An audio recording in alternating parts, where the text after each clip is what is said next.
La Mongolie refuse d'arrêter le président Vladimir Poutine lors de sa visite, malgré le mandat de la CPI. On fait quoi? On rit, on acclame ou quoi? C'est quand même bizarre. Théâtre international. Hein? Une loi pour vous, une loi pour nous. Ok, la loi sur vous est différente de la loi sur nous. C'est ça. Voilà. Monsieur Poutine a fait son voyage vers la Mongolie pour la toute première fois depuis le début de son opération militaire en Ukraine. Il lui avait été issu un mandat d'arrêt international. L'accusation a été faite sur base des enfants qui étaient déplacés depuis l'Ukraine vers la Russie. En effet, pour simplifier les choses, des enfants vivant dans les périmètres russophones de l'Ukraine étaient bougés de l'Ukraine vers la Russie. Beaucoup d'enfants. Et pourquoi étaient-ils bougés? Les Russes disent qu'ils avaient bougé les enfants parce que cet endroit a été bombardé de manière constante par des Ukrainiens qui essayaient de récupérer ces territoires qui étaient en ce temps-là entre les mains des Russes. Donc, puisque les Ukrainiens, d'après les Russes, naturellement, n'aiment pas beaucoup les Ukrainiens russophones, ils s'en foutaient éperdument. Donc, les bombardements se faisaient nuit et jour, sans essentiellement regarder où ça tombe, parce que d'après les Ukrainiens, tout ce qui est russophone en Ukraine est pro-russe. Donc, ils subissaient les conséquences des bombardements, ça ne pose aucun problème. Alors, pour éviter cela, les Russes ont dit la charge sera lourde. Alternativement, il faudrait dans ce cas prendre ces enfants et les balancer en Russie. On attend jusqu'à ce que les choses changent. Alors, M. Poutine avait-il raison de le faire ou pas? Essayons de protéger ses enfants. Point d'interrogation. D'autre part, les Ukrainiens disent M. Poutine, ou Vladimir Poutine, le bandit, se permet de prendre des enfants sans essentiellement demander l'autorisation de leurs parents ou de l'Ukraine pour les envoyer en Russie. Ça, c'est inacceptable. Trafic humain, trafic d'hommes. Et la CPI en a profité. 17th of March 2023. The International Criminal Court has issued 2 warrants of arrest in the Ukraine situation. For Vladimir Putin, President of the Russian Federation, and for Maria Lvova-Belova, Commissioner of the Russian President for Children's Rights, for the alleged war crimes of deportation of children from Ukrainian occupied territories into the Russian Federation. Avec l'aide de l'OTAN, évidemment, et la pression américaine. Oui, évidemment, il faut condamner Poutine, il faut le jeter en tôle, et tout le bazar.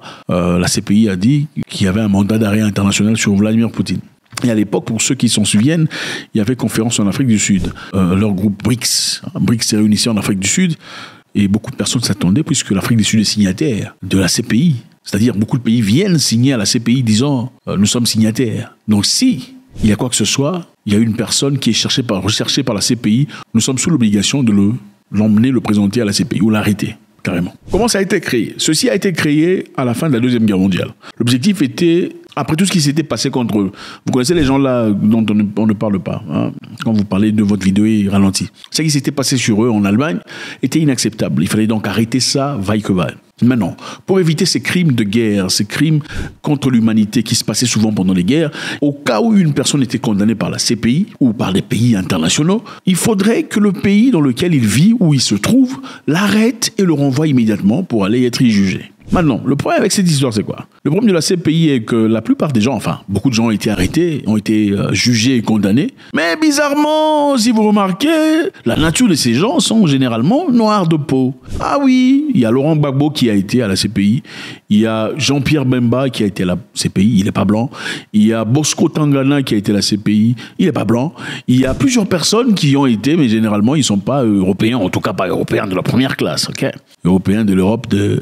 Il y a seulement une personne, je crois, un président d'un pays là négligé. D'ailleurs, il n'aimait pas les Amériques, qui a été balancé là. Slobodan Milošević. Enfin, bref. Robert Mugabe disait, il était parmi les premiers à se retirer de la CPI, disant qu'apparemment la CPI est une histoire des Noirs. C'est un bureau financé par les Européens ou les Occidentaux dans l'objectif d'incarcérer les dirigeants noirs, qui généralement sont contre leur façon d'opérer. Nous n'avons pas signé le traité de la CPI. Le Zimbabwe a refusé. Nous avons dit non.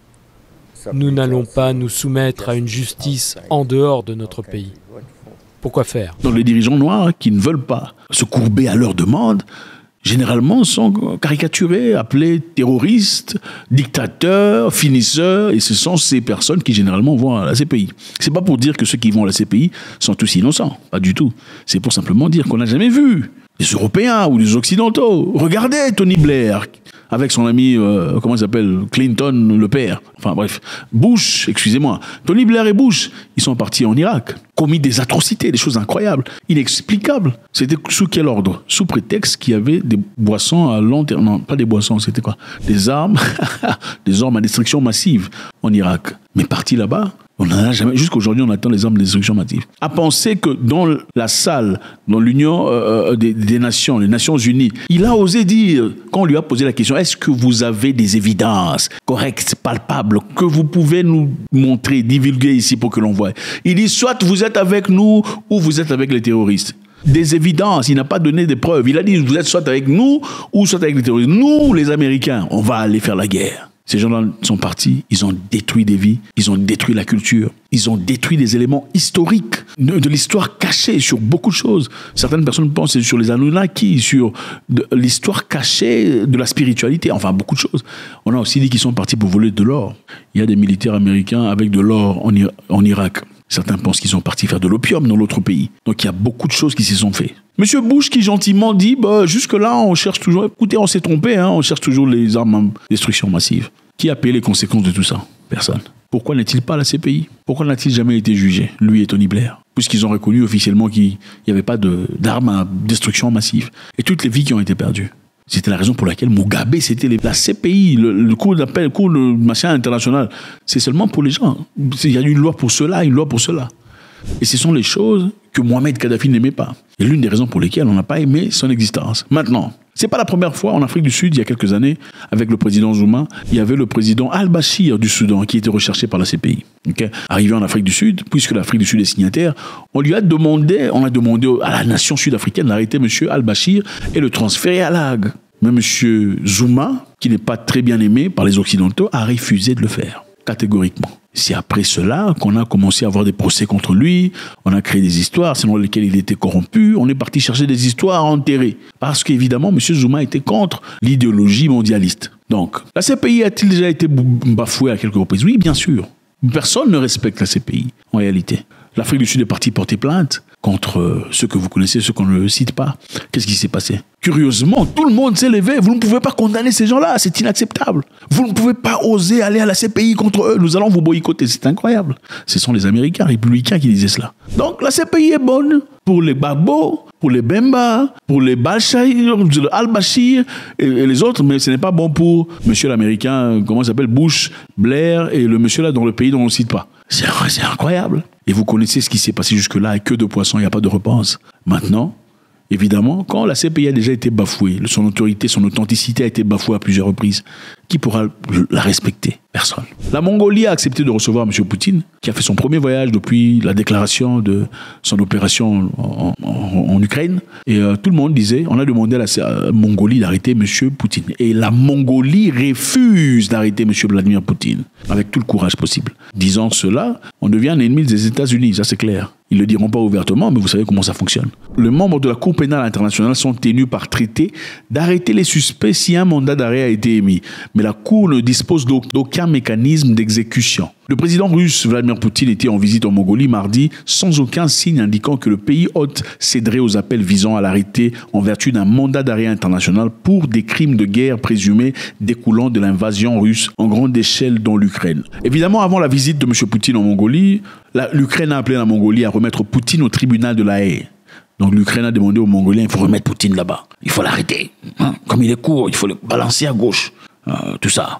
L'Union européenne a aussi exprimé sa préoccupation quant au fait que la Mongolie pourrait ne pas exécuter ce mandat. Évidemment, écoutez, comment vous allez arrêter Poutine? Vous êtes prêts pour s'attendre? S'attendre. Vous arrêtez Poutine, mais c'est Satan qui tombe dans votre pays. On va arrêter comment? Donc, la Mongolie fait partie de 94 pays signataires de la déclaration commune en juin déclarant soutien inébranlable à la CPI après que le procureur Karim Khan ait fait face à des réactions violentes pour avoir demandé des mandats d'arrêt contre des responsables du pays qu'on ne cite pas. Ils allaient demander des mandats d'arrêt contre le chef du pays là. On n'a pas respecté ça. On a commencé à l'accuser. On a dit sa famille ne viendra plus jamais aux États-Unis d'Amérique. Jamais. Il n'aura plus de visa. La Mongolie s'est opposée, a soutenu monsieur pour contrôler tout le monde. Oh, celui qui pète, on le met en cachot. Mais vous pétez, vous voulez pas qu'on vous mette en cachot. Pourquoi vous riez? God bless.